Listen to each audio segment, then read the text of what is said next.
जय गुरुदेव. आज आपण बोलणार आहोत षष्ठी तिथी आणि षष्ठी तिथीच्या संबंधित असलेली बॅचलर औषधी किंवा पुष्प औषधी. तर षष्ठी तिथीवर जन्माला आलेली व्यक्ती धाडसी, निर्भयी आणि ॲक्टिव्ह पर्सनॅलिटीज असतात.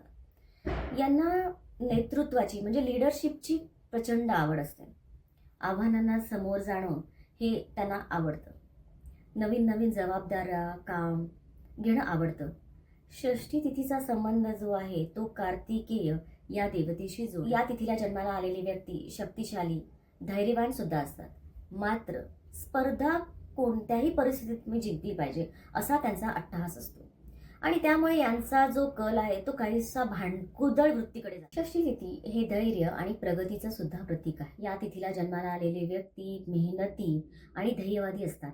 त्यामुळे सतत काम करणं यांना खूप आवडतं. पण काय होतं, काम सुरू केल्यानंतर काहीसा कंटाळा सुद्धा यांच्या मनात असतो आणि कुठेतरी लॅक ऑफ मोटिवेशन यांच्यात जाणवतं.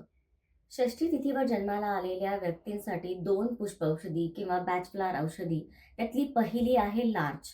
आता लार्च जी आहे ती आत्मविश्वास वाढवण्यासाठी मदत करते. सोबत स्वतःच्या क्षमतेवर कुठेतरी तुम्हाला शंका जाणवत असेल तर ही औषधी उत्तमरित्या काम करते. अपयशाची भीती कमी करते आणि त्यामुळे नवीन संधी स्वीकारण्याची तुमची मानसिक तयारी करते. आता यानंतरची दुसरी पुष्पौषधी जी आहे ती आहे हॉर्नबील.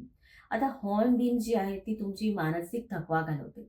आता एखादा प्रोजेक्ट आहे तो तुम्हाला कंटिन्युअस 3 महिन्यासाठी 6 महिन्यासाठी करायचा आहे, तर तिथे तुम्हाला कन्सिस्टन्सी महत्वाची आहे. आरंभशूर व्यक्ती म्हणून तुम्हाला होऊन चालणार नाही. तर जो उत्साह तुमचा पहिल्या महिन्यात आहे तो तुम्हाला 3ऱ्या महिन्यातही ठेवावा लागेल आणि 6व्या महिन्यातही ठेवावा लागेल. तर यासाठी हॉर्नबील उत्तमरित्या काम करते.